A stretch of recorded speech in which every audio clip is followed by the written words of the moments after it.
Okay, so in the next couple of videos, we're going to talk about some new material that might help you in completing your IA. So I would make sure that you pay close attention in these videos, take notes accordingly, and go back and rewatch some of these videos as needed.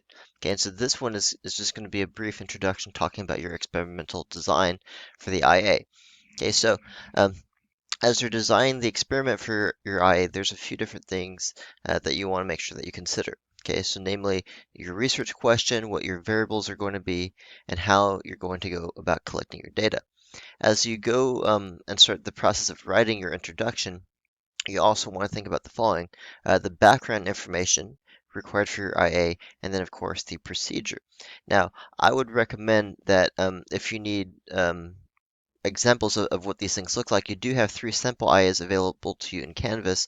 I would also highly recommend that you go back into your Canvas and you look at the I internal assessment criteria PowerPoint presentation. Okay, that is posted in Canvas. I believe it's at the top of the module. And basically, what that PowerPoint does, it's not the PowerPoint slide we're looking at right now, but basically what that one does is it goes through, starting at the beginning and going all the way through the end of the IA. It takes you through like a sample an extra simple IA and kind of like highlights how different elements of the IA meet certain criteria listed in the rubric. Okay, so I would highly recommend you use that as a resource as well. All right, so um, in terms of coming up with your research question, remember that the purpose of your IA is to investigate the relationship between 2 variables. And of course, a research question should be written in the form of a question, similar to what you've seen in the simple IAs. Okay, so again, what you're trying to do is you're trying to investigate the type of relationship and hopefully quantify that relationship between 2 variables. Okay, and when I say talk about the type of relationship and quantify it, what I mean, for example, is, you know, not just is there a correlation between 2 variables, but what type of correlation? Is it a linear relationship? Is it quadratic? Is it exponential? Is it logarithmic? And if at all possible, maybe try to find some type of equation um, that quantifies that relationship so that you could, in theory, go on to make other predictions. All right. And so you need to keep that in mind as you're writing your research question that you're trying to investigate the relationship between 2 variables. Now, in terms of what lab equipment you have available to you, we've already talked about this before, but you can use a simulation or a database as the basis for your IA.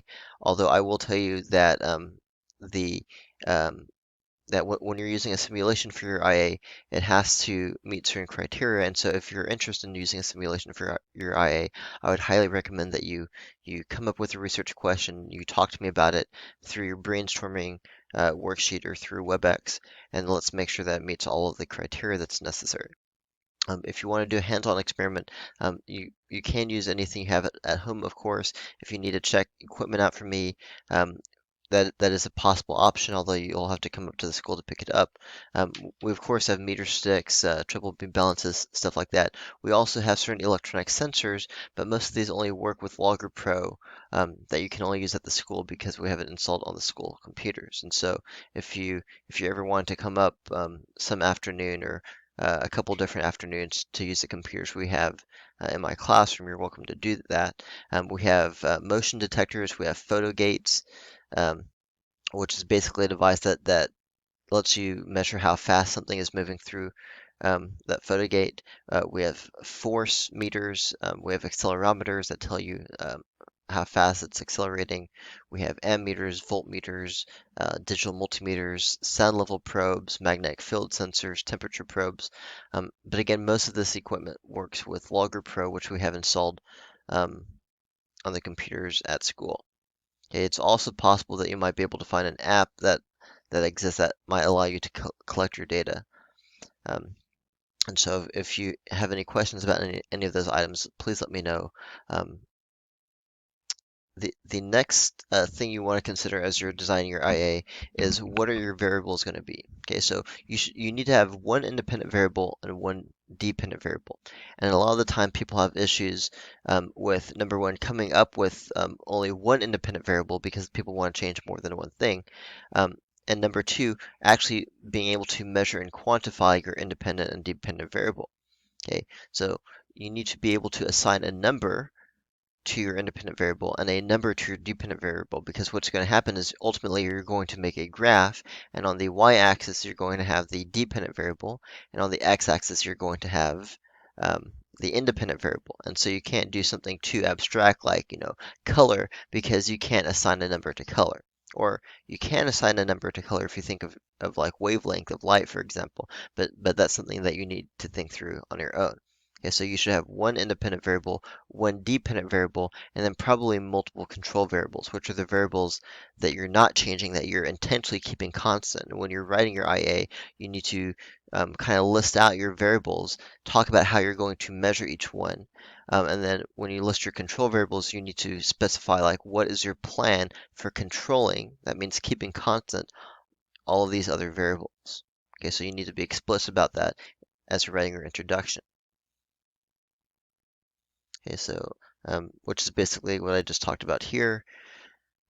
Factors that you cannot control should be addressed in your paper. You should also, as you're doing your introduction, you should talk about the range of data. Okay, so you should say, I'm taking this many data points over this range of values. For each data point, I'm doing this many trials. Okay, the purpose of that is to, reduce the uncertainty, yada, yada, yada. All of those things you need to be explicit about in your IA so that they understand that as you're going through the planning process, you're already planning to do whatever you can to reduce the uncertainties. Um, of, in your measurements and to increase the reliability of your data, because the more data points you have, the more reliable your data is. Okay, as you continue to go through the your introduction process, probably one of the first things you're going to do is you're going to need to provide background information. And so I would encourage you to look at the simple IAs to get an idea of what that would look like. But basically, you need to place your investigation into scientific context, meaning, um, you know, whatever it is you're trying to investigate, why is it relevant? What are the other concepts involved? Okay, kind of set the scene for the report. And so the people reading this are all physics teachers, but you should still tell it in a way where there's like a narrative of like this is the basic information surrounding this topic. This is why I'm measuring this, or this is why I'm investigating these relationships.